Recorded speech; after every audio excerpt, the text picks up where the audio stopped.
Hello everyone, welcome to Joy's World. Hope you are all fine. In today's video, I am going to tell you about what to teach a 3-year-old child. So before starting the video, before starting what to teach a 3-year-old child, हमें दो चीज़ें mind में रखनी है. First ये कि एक 3-year-old child कैसा होता है, 3 साल का बच्चा कैसे बिहेव करता है और वो कैसा होता है. He is curious, he is imaginative. वो क्यूरियस होता है चीज़ों के लिए, उसे जानना होता है ढेर सारी चीज़ें, वो कैसे हो रही हैं, क्या हो रहा है, ये सब वो हर चीज़ में आपके चीज़ में जानने की कोशिश करता है. He is curious, he is imaginative. एक 3-year-old चाइल्ड का बहुत ज़्यादा इमेजिनेशन पावर बहुत होता है. इमेजिनेशन वो इमेजिन करते हैं चीज़ें. जैसे ही आप उसके सामने एक स्टोरी कहेंगे या राइम आप पढ़ते हैं तो वो कुछ भी वो उन चीज़ों को इमेजिन करता है अपने माइंड में. So is imagine and he is creative. एक 3-year-old चाइल्ड बहुत ज़्यादा क्रिएटिव होता है. उसकी क्रिएटिविटी आप कलरिंग में, ड्राइंग में आसानी से देख सकते हैं. कुछ टॉय खेलने जब वो खेलता है, कुछ पजल्स या ब्लॉक्स, तो वो क्रिएटिविटी से भरी हुई होता है एक 3-year-old चाइल्ड का दिमाग. तो इन चीज़ों को हमें ध्यान में रखना है जब हम उसे पढ़ा रहे हैं. And second and most important thing कि हर बच्चे का अपना एक पेस होता है लर्निंग का. So we can not compare a child to another. हमें एक चाइल्ड से दूसरे चाइल्ड को बिल्कुल भी कंपेयर नहीं करना है कि इस 3-year-old ये बच्चा को इतना आता है, हमारे बच्चे को इतना नहीं आता. बिल्कुल नहीं, वैसा मत करिए. It's very bad for the child and for you also. क्योंकि पेरेंट्स जब इस प्रेशर में आ जाते हैं कि हमें ये पढ़ाना, तो फिर हम ठीक तरह से उस प्रोसेस को टेक फॉरवर्ड नहीं कर पाते हैं, कैरी फॉरवर्ड नहीं कर पाते हैं. सो हमें इस प्रेशर को दिमाग से निकाल देना है. क्योंकि जो हमने अपनी लिमिट सेट की हुई है कि हमें बच्चे को ये पढ़ाना है, वो हमने सेट की है. वी डोंट नो कि बच्चा उस लिमिट को किस तरह से लेगा और कितने टाइम में उस टारगेट को अचीव करेगा. सो वो हमें टाइम के साथ साथ ही पता चल सकता है. एंड हर फेज़ में बच्चे का एक 1 मंथ का भी फेज़ जो होता है उसमें भी बच्चा एक बच्चे से दूसरे हमारा बच्चा हो सकता है कि डिफरेंटली बिहेव करे और डिफरेंट उसका पेस हो. तो ये चीज़ हमें ध्यान में रखनी है और हमें बहुत ज़्यादा प्रेशराइज़ नहीं करना है बच्चे को, बहुत ज़्यादा उस पर थोपनी नहीं है चीज़ें, और बच्चे को अपने पेस के हिसाब से लर्निंग उसकी करनी है. तभी हम एक successful and happy learner create कर पाएंगे for future. So before moving further, फिर मैं आपको बताऊंगी कि कैसे हमें क्या पढ़ाना है बच्चे को, what to teach a 3-year-old child. So do hit the like button if you like my video and do subscribe to my channel if you are new here. Video थोड़ा लंबा है, but I have explained really good things in this video. So do watch the full video and you will get to know really good things for your kid. So पहला जो point है, जब बच्चा pre school जाता है, 3-year-old या school जाता है, तो सबसे जो फर्स्ट थिंग जो बच्चा सीखता है being apart from the parents is the social behaviour, social interaction, जो कि करेंट सिनेरियो में थोड़ा सा रेस्ट्रिक्टेड हो गया है because of the pandemic. But हमें इस चीज़ को साइड में नहीं करना है. इस चीज़ को भी हमें क्योंकि जो मैं सिलेबस, जो चीज़ें मैं आपको बताने जा रही हूँ, ये एक प्री स्कूल या स्कूल में जो करिकुलम फॉलो होता है, जो चीज़ें पढ़ाई जाती हैं, उसे ध्यान में रख के मैं आपको बता रही हूँ. सो फर्स्ट थिंग है सोशल इंटरेक्शन. सोशल इंटरेक्शन बच्चे का होना बहुत ज़रूरी है. जैसे प्री स्कूल में बच्चा जाता है, स्कूल में बच्चा जाता है, तो उसका इंटरेक्शन होता है अपनी टीचर के साथ और फेलो बच्चों के साथ, दूसरे बच्चों के साथ. वो बात करना सीखता है, उनके साथ बिहेव करना सीखता है, जो कि पहला एक स्टेप होता है उसकी लर्निंग का. तो इस चीज़ को हमें नहीं नज़रअंदाज नहीं करना है. We have to teach them. अगर अभी हम नहीं मिला पा रहे हैं बच्चों को बाहर ले जाके, स्कूल नहीं जा रहा है बच्चा, तो हम उसे टेलीफोन, वीडियो कॉलिंग के थ्रू ज़रूर आप इंटरेक्ट कराइए. इस चीज़ को नज़रअंदाज ना करें. अपने फैमिली मेम्बर्स के साथ, अपने एज ग्रुप के फ्रेंड्स के साथ, रिलेटिव्स के साथ उसे ज़रूर बात कराएं. कोई टीचर हो, अगर वो बच्चा स्कूल में पढ़ रहा है, ऑनलाइन क्लासेस ले रहा है, तो दैन इट्स ओके, वो इंटरेक्ट कर रहा है टीचर के साथ. मगर अगर आप होम स्कूलिंग करा रहे हैं, तभी भी आप कोई ऐसे एल्डरली पर्सन के साथ उसे इंटरेक्ट कराएं. हर एज के साथ उसे इंटरेक्शन करना आना ज़रूरी है. ग्रीट कैसे करना है आपको, how to say goodbye, पहले बच्चा नहीं बोलेगा, but you have to tell them. अगर वो नहीं भी कर रहा है तो आप ये नहीं सोचिए तो बोलता नहीं है तो हम क्यों बताएं, but every time you have to tell him कि आपको हेलो बोलना है, आपको गुड मॉर्निंग बोलना है, आपको बाय बोलना है। वो ना बोले तो भी आपको बोलना है, बिकॉज़ ये चीज़ उसे याद रहेगी जब वो बड़ा होगा। अगर वो उस टाइम नहीं भी कर रहा है तो वो फॉलो करेगा बड़े होके। So this is social interaction, social behaviour, जो कि बच्चे को सिखाना बहुत ज़्यादा ज़रूरी होता है। एंड सेकेंड थिंग, जो एक इम्पॉर्टेंट चीज़ होती है स्कूल में भी, टिफ़िन टाइम, कि हम बच्चे को खुद से खाना सिखाते हैं, खुद से इंडिपेंडेंटली वो अपना टिफ़िन खोल के खाए, स्पून होल्डिंग, वो अपने आप को फीड करे। तो आपको घर पे भी उसे सिखाना है हाउ टू ईट योरसेल्फ। कुछ ऐसी चीज़ें आप कट करके दे दें, बाइट्स करके दे दें, but tell him to eat. गिराएगा, मेसी होगा, but it's a way of learning. ये चीज़ बहुत थोड़ा सा आई एंड हैंड कोऑर्डिनेशन के लिए भी ज़रूरी है, और ईटिंग हैबिट्स जो थोड़ा सा टेबल मैनर्स भी, उसे एप्रन पहना के टेबल चेयर पे बैठ के कैसे खाना है, ये चीज़ें, स्पून होल्डिंग, फॉर्क होल्डिंग, सो ये चीज़ें थोड़ी सी बच्चे को इंट्रोड्यूस होनी 3 ईयर ओल्ड में ज़रूरी है। एंड हाँ, ग्लास से, अपने ग्लास से कैसे वाटर ड्रिंक करना है। Glass holding is also a balancing activity, he has to hold it properly, gripping उसमें अच्छी होती है। बॉटल से पीता है बच्चा, छोटा भी होता है तो हम बॉटल दे देते हैं उसे, water bottle, but glass holding is also very important. तो do introduce glass holding to your child and how to drink with glass. So ये चीज़ें हो गई ईटिंग हैबिट से रिलेटेड, जो हमें बच्चे को बतानी है। And the next thing is sorting activity. Sorting करवाना बच्चों को बहुत ज़रूरी है। आप ये एक्टिविटी बच्चे को उसके टॉयज़ के साथ या अपने यूटेंसिल्स के साथ, जो किचन यूटेंसिल्स हैं उनके साथ करवा सकते हैं। बच्चे के टॉयज़ सिमिलर कलर के डिफरेंट कलर के टॉयज़ दे दें, और उसे एक पर्टिकुलर कलर का टॉय सॉर्ट करने बोलें, या अलग अलग साइज़ेस के टॉयज़ दे दें, और उसे जो बिगर टॉय है उसे सॉर्ट करो, या स्मॉलेस्ट टॉय है उसे सॉर्ट करो। ये एक्टिविटी करवाएं। यूटेंसिल्स के साथ भी आप ये कर सकते हैं, जैसे प्लेट्स हैं, प्लेट्स और आप कोई कटोरियाँ दे दें तो उसे सॉर्ट करने बोले कि प्लेट्स अलग करो, कटोरी अलग करो।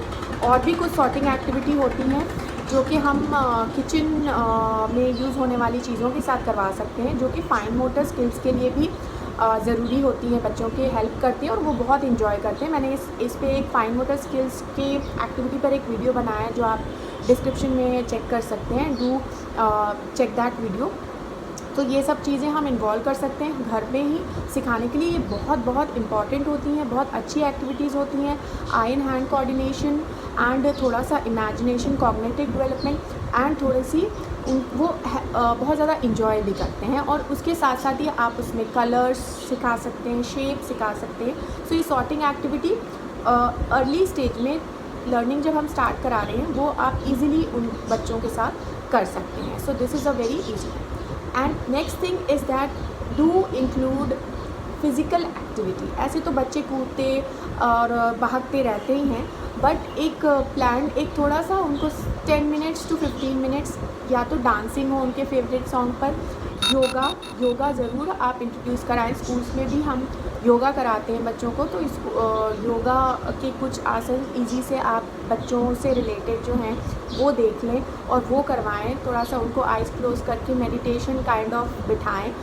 थोड़ा सा मुश्किल होता है बट दे इन्जॉय। अगर आप उनको थोड़ा सा एक एनवायरनमेंट बना लें तो वो ज़रूर करते हैं बच्चे।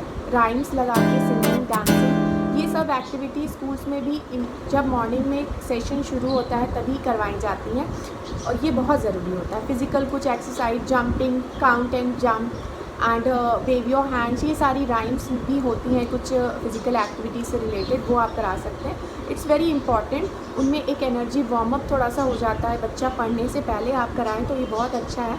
और उनके फ़िज़िकल वेलबींग के लिए भी, बच्चे बाहर नहीं जा रहे हैं इसके लिए भी बहुत अच्छी है। So do include these physical activities and yoga and exercises in your process of learning.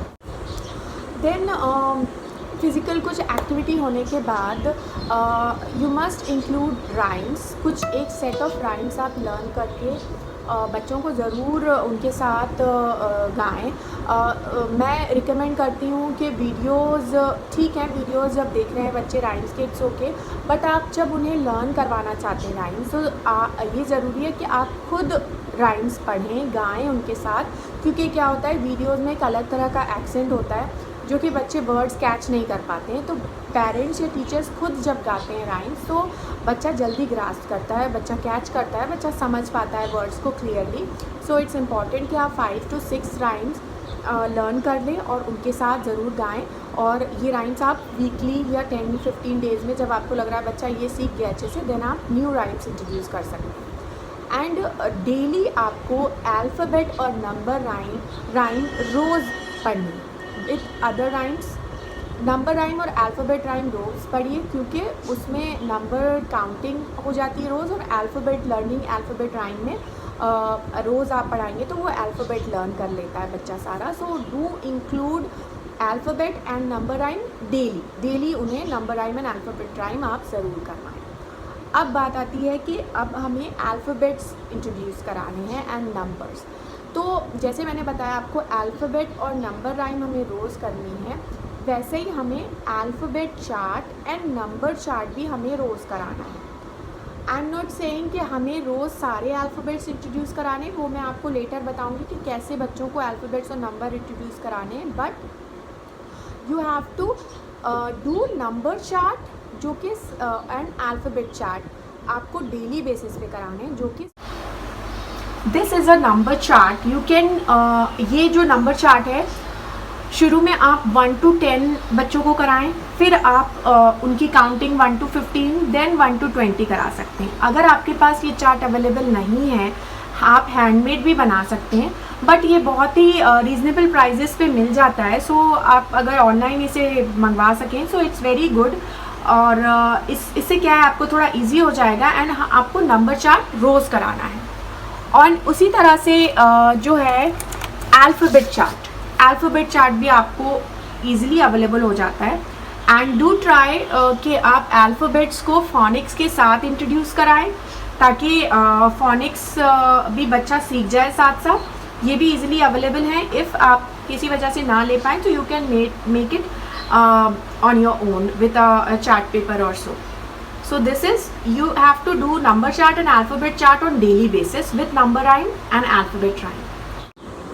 Now जब आप अल्फ़ाबेट इंट्रोड्यूस करवाएं बच्चों को या नंबर, सो 1 अल्फ़ाबेट ही आपको इंट्रोड्यूस कराना है एक बार में, एक साथ सारे अल्फ़ाबेट्स उसे रिवाइज मतलब बोलने के लिए नहीं बोलना है, क्योंकि बच्चा कंफ्यूज हो जाता है ना। Chart is something different. Charts क्या है, बच्चा पूरा एक साथ सीख जाता है, बट आप जब नंबर या अल्फ़ाबेट इंट्रोड्यूस करवा रहे हैं फॉर राइटिंग या उसे रिकॉग्नाइज़ करने के लिए, तो ये ओरल पार्ट के लिए है chart, but recognization and writing के लिए हम एक अल्फ़ाबेट और एक नंबर ही एटलीस्ट अ वीक या 3-4 डेज़ एक ही अल्फ़ाबेट या नंबर आपको सिखाना है। बच्चे को नया इंट्रोड्यूस नहीं कराना है। जब आपको श्योर हो जाए कि बच्चा इससे फेमिलियर हो गया है इस अल्फ़ाबेट और नंबर से, तभी आप उसे दूसरा अल्फ़ाबेट या नंबर इंट्रोड्यूस कराएं। अब नंबर कैसे, अल्फ़ाबेट कैसे इंट्रोड्यूस कराने हैं, आप एक बोर्ड जैसे बना लें, उस पर एक अल्फ़ाबेट जो आप इंट्रोड्यूस करा रहे हैं वो लिखें, उससे रिलेटेड ऑब्जेक्ट्स आप ड्रॉ कर लें। आप इस तरह के फ्लैश कार्ड्स यूज़ कर सकते हैं, जो ये भी बहुत रीज़नेबल रेट पे ऑनलाइन अवेलेबल है। अगर ना आप लेना चाहें तो आप हैंडमेड भी बना सकते हैं इसे, इसमें कोई वो नहीं है। एक चार्ट पेपर लें या A4 साइज़ शीट में आप कलरफुल एक बड़ा अल्फ़ाबेट लिख लें, उसका एक पिक्चर, अगर आप गुड इन ड्राइंग तो आप कर लें, या फिर सिर्फ अल्फ़ाबेट भी रहे तो कोई बात नहीं, बच्चा अल्फ़ाबेट भी रिकॉग्नाइज इससे बहुत जल्दी करता है। सो ये डिफरेंट एक्टिविटीज़ हैं जिससे आप अल्फ़ाबेट्स को इंट्रोड्यूस कर सकते हैं। तो वो जो आपका एक बोर्ड, एक एरिया है पढ़ाई का, वो पूरे जब तक आप वो अल्फ़ाबेट पढ़ा रहे हैं तब तक उस पर लगा हो। सो बच्चा उसे देख देख के, अगर उस टाइम नहीं भी वो सुन रहा है, सो उसे आते जाते देख के he will learn that alphabet. और यही चीज़ आपको नंबर के साथ, इस तरह के फ्लैश कार्ड्स और इस तरह का बोर्ड एक्टिविटी आप नंबर के साथ भी कर रहे हैं, जो कर सकते हैं। और जो नंबर आपने इंट्रोड्यूस करा है उतने नंबर ऑफ़ ऑब्जेक्ट्स आपको ड्रॉ करने हैं, सो वो एक काउंटिंग एक्टिविटी हो जाती है। अब ये हो गया oral part, recognising and all.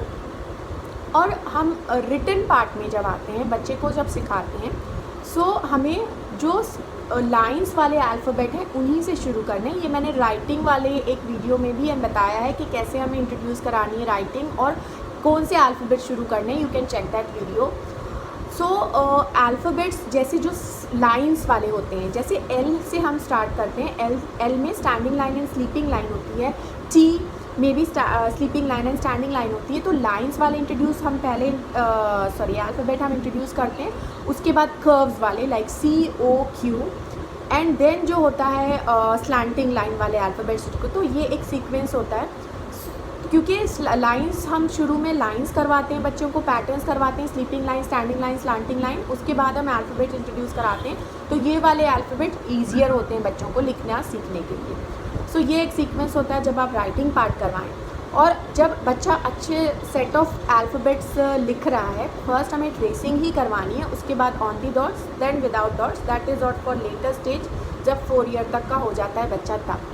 सो जब हम गुड सेट ऑफ अल्फ़ाबेट्स बच्चे के हो गए तब हम दूसरी एक्टिविटीज़ राइटिंग पार्ट में इंक्लूड कर सकते हैं, जैसे match the alphabet with the correct picture, match the same alphabets, match capital alphabet with small alphabets, and picture पे सर्कल करना। बहुत सारे अल्फ़ाबेट्स आपने बनाए, एक मेन अल्फ़ाबेट है, you have to circle and sort that alphabet.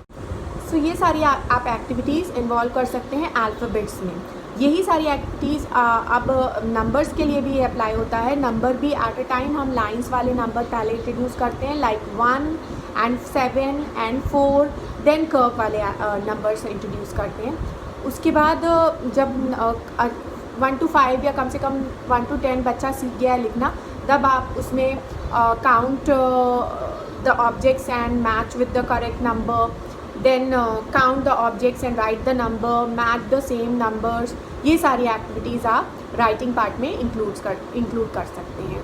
तो बच्चा अल्फ़ाबेट्स और नंबर्स से अच्छी तरह से फेमिलियर हो जाता है, अच्छी तरह से रिकॉग्नाइज करने लगता है।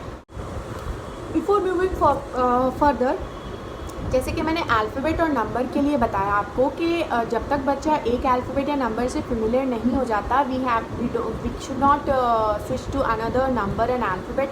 वैसे ही किसी भी चीज़, कोई भी आप जब उसे लर्न करवा रहे हैं या समझा रहे हैं या फेमिलियर करा रहे हैं, तब ये चीज़ उन सब चीज़ों के लिए भी अप्लाई होती है कि आप जब तक बच्चे का कंसेप्ट क्लियर ना हो जाए एक चीज़ में, तब तक आपको दूसरी एक्टिविटी पर जंप नहीं करना है। तो जैसे आप एक चीज़ इंट्रोड्यूस करा रहे हैं तो एटलीस्ट 1 वीक आप उसे उस चीज़ को करवाएं, उसमें डिफरेंट एक्टिविटीज़ इन्वॉल्व करके, तब बच्चा अच्छी तरह से उस चीज़ को सीख जाता है। जैसे कि फॉर एग्ज़ाम्पल अब मैं बताने जा रही हूँ कि आपको क्या क्या चीज़ें बच्चे को डेली बेसिस पर सिखानी है और वीकली बेसिस पर सिखानी है।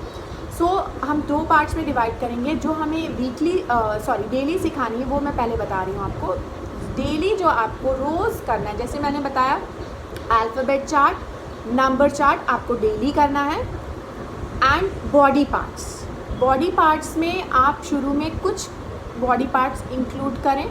अपने बॉडी पर हाथ रख के आपको बताना है, जैसे head, if you are telling head then you have to touch your head and say head, hair, eyes, nose, so like this.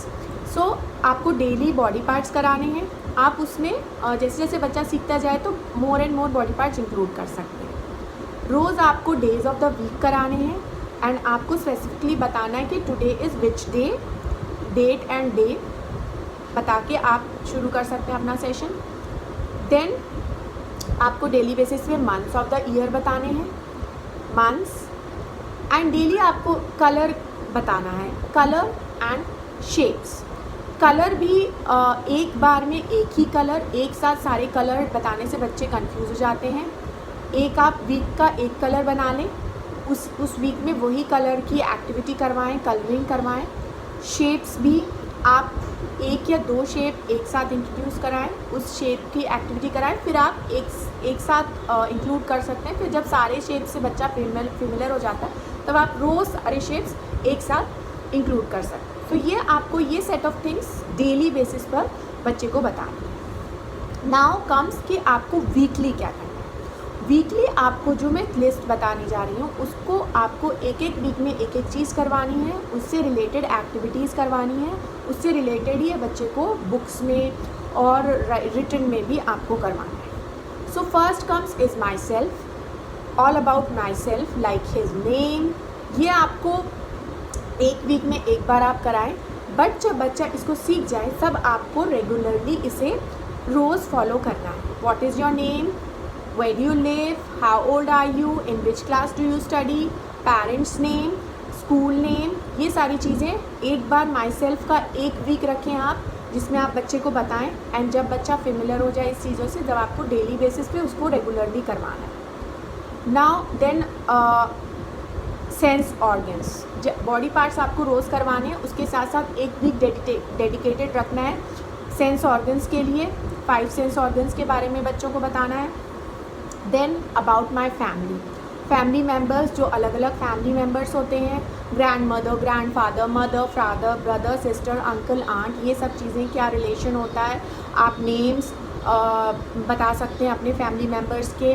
Picture pasting activity करा सकते हैं बच्चों से फैमिली मेम्बर्स की, सो बच्चे रिलेशनशिप को अच्छे से समझने लग जाएं। देन गुड हैबिट्स पर एक डेडिकेटेड वीक हो, या आप 10 डेज़ का भी एक गुड हैबिट्स पर बना सकते हैं। आप अलग अलग फ्लैश कार्ड्स, इसके भी चार्ट्स मिलते हैं गुड हैबिट्स के, उसमें डिफरेंट स्टोरीज़ आप मेकअप करके बच्चों को बता सकते हैं कि गुड हैबिट्स क्या होती हैं और बैड हैबिट्स क्या होती हैं। You want to be a good girl, good boy, so इस तरह से बच्चों को आप समझा सकते हैं। नाउ माई स्कूल के बारे में चीज़ें क्या क्या होता है स्कूल में, classroom, playground, book, desk, chair, chalk, cupboard and this thing, blackboard, whiteboard, ये ऐसी वर्कशीट्स मिल जाती हैं आपको online. You can take a printout, वो वर्कशीट्स करवाएं। एंड एक क्लासरूम की picture you can refer to any book जिसमें कि बच्चे को आप बता सकते हैं। नाउ फूड वी ईट में थोड़ा सा आप एलैबोरेटेड करके डिफरेंट पार्ट्स में करते हैं। फूड वी ईट के हम इसमें हो जाता है मील्स ऑफ द डे, कि क्या क्या मील्स हम लेते हैं मॉर्निंग में, breakfast, lunch and dinner. Then vegetarian, non vegetarian food में ही आप ये कर सकते हैं फ्रूट्स, एक वीक वेजिटेबल्स, सारे नेम्स, इसको भी आप charts, flash cards and colouring activity के थ्रू इंट्रोड्यूस करवा सकते हैं। सो इसमें काफ़ी लंबा हो जाता है, इसमें टेबल मैनर्स आप सिखा सकते हैं। सो 10 डेज़ या 2 वीक्स तक भी आप फूड वी ईट को आप स्ट्रेच कर सकते हैं, आप उसे बाइफरकेट करके, डिवाइड करके अलग अलग activities. Then plants around us, plants के लिए देखिए नेचर में रहकर बच्चे बहुत जल्दी सीखते हैं। सो अगर आपके पास गार्डन हो या आप एक आधी प्लांट भी हो, तो आप ज़रूर उस प्लांट्स अराउंड अस जब आप करवा रहे हैं तो प्लांट्स में पानी डालना, उसके इम्पोर्टेंस को, हाउ प्लांट्स ग्रो, ये आप ज़रूर इंक्लूड कराएं। ये नहीं कि कुछ साइंस है और बच्चा नहीं सीखेगा, नो, बच्चे बहुत इंटरेस्ट लेके सीखते हैं और बच्चे इससे बहुत इंजॉय करते हैं और सीखते भी हैं। सो प्लांट्स में पानी डालना एंड हाउ प्लांट्स ग्रो और प्लांट्स की इम्पोर्टेंस, ये ज़रूर बताएं, बच्चे सीखेंगे। सो इसमें डिफरेंट एक्टिविटीज़ हो सकती हैं, colouring, watering the plants and उसमें फ्लावर्स की इंक्लूड कर सकते हैं आप, पार्ट्स ऑफ प्लांट्स, इसकी भी रिलेटेड वर्कशीट्स मिल जाती हैं आपको। And you can introduce many activities for that. Then useful vehicles के लिए भी आप एक वीक कर दें, लैंड ट्रांसपोर्ट के लिए एक वीक, एयर ट्रांसपोर्ट के लिए एक वीक एंड वाटर ट्रांसपोर्ट के लिए एक वीक, जिसमें कि आप एक्टिविटीज़ करवा सकते हैं। कट एंड पेस्ट, जैसे आपने रोड ड्रॉ करी उसमें आप व्हीकल्स पेस्ट करें, कटआउट्स निकाल के बच्चे को दें। एयर ट्रांसपोर्ट में क्लाउड्स एंड स्काई के एक ड्राइंग में आप एयरप्लेन स्टिक करवाएं, एरोप्लेन्स एंड हेलीकॉप्टर स्टिक करवाएं। वाटर के लिए भी वाटर ड्रॉ करके जो वाटर ट्रांसपोर्ट है वो स्टिक करवाएं। सो इसके लिए अलग अलग वीक रखें, क्योंकि बच्चा कंफ्यूज हो जाएगा थोड़ा सा। एक साथ अगर आप सब चीज़ मर्ज कर देंगे तो एक वीक में एयर ट्रांसपोर्ट, एक वीक में लैंड, एक वीक में वाटर ट्रांसपोर्ट। देन है एनिमल्स के लिए भी यही है, एक वीक में पेट एनिमल्स और एक वीक में वाइल्ड एनिमल्स एंड एक वीक में वाटर एनिमल्स। इन्हें आप अलग अलग इंट्रोड्यूस करवाएं, एक वीक में एक एनिमल्स कराएं। उसमें भी colouring activity, matching activity, match with the shadow, फिर इसमें animal babies, animal sounds what animal Yeats, ये सब आप अलग अलग एक्टिविटीज़ करवा सकते हैं हर एक सेट ऑफ एनिमल्स के लिए। Then clothes we wear, clothes we wear को आप मर्ज कर सकते हैं सीजन्स के साथ। सीजन्स, जो सीज़न चल रहा है या जो सीज़न स्टार्ट हो रहा है उससे आप उस वीक में सीजन्स की एक्टिविटी कराएं। जैसे कि समर सीज़न है, समर सीज़न की एक्टिविटी कराएं, उसके साथ साथ ही आप क्लोथ्स वी वेयर, जो हम समर सीज़न में क्लोथ पहनते हैं वो आप यूज़ कराएं बच्चे को। Winter season, when winter season starting, winter की एक्टिविटी और विंटर में क्या क्लोथ्स पहनते हैं हम वो। देन रेनी सीज़न में क्या यूज़ होता है, रेन कोट, अम्ब्रेला, ये वाली एक्टिविटी। सो सीजन्स को भी हमें अलग अलग सीजन्स के साथ हम उस वीक में एक्टिविटी वो वाली करवा सकते हैं। Then comes our helpers, community helpers, इसमें भी आप 1 to 2 वीक लगा सकते हैं बिकॉज थोड़ा डिफ़िकल्ट है और काफ़ी सारे हेल्पर्स अगर आप इंट्रोड्यूस कराना चाहते हैं तो आप 2 वीक्स का टाइम दें इसके लिए। इसमें आप रोल प्ले की एक्टिविटी आप या खुद ड्रेसअप करें या बच्चे को ड्रेसअप करवाएं और एक एक हेल्पर का एक एक दिन या 2 डेज़ पर हेल्पर आप बच्चों को सिखा सकते हैं। बच्चे इसमें ये है कि हेल्पर्स क्या क्या यूज़ करते हैं, हमें वो कैसे हेल्प करते हैं, किस तरह से, थोड़ा सा प्रैक्टिकल वे में भी आप कुछ दिखा सकते हैं उन्हें कहीं ले जाके। सो वो सारी चीज़ें आप इंक्लूड करा सकते हैं अवर कम्युनिटी हेल्पर्स। देन कलर्स, जैसे कि कलर्स के लिए मैंने बताया आपको वीक में 1 या 2 कलर्स ही इंक्लूड करवाने हैं, उससे ज़्यादा कलर्स एक साथ ना कराएं। हाँ, जब बच्चा सीख जाता है सारे कलर्स तब आप एक साथ उसे कलर्स रिवाइज़ ज़रूर करें। और जब बच्चा जो चीज़ें सीख जा रहा है ये ज़रूरी है कि आप उसे रिवाइज़ करवाएं। अगर आप रिवाइज़ कराना छोड़ देंगे तो फिर वो बच्चा पिछला भूल जाएगा या थोड़ा सा फेड आउट हो जाएगा उसकी मेमोरी से। So do revise, keep on revising the things which we have done earlier. So ये हो गई कुछ चीज़ें जो आपको 3 ईयर ओल्ड के वो सिखाना ज़रूरी है। So hope you liked my video and do subscribe to my channel and do hit the like button if you like my video and do share with others. So that's it for now. Bye.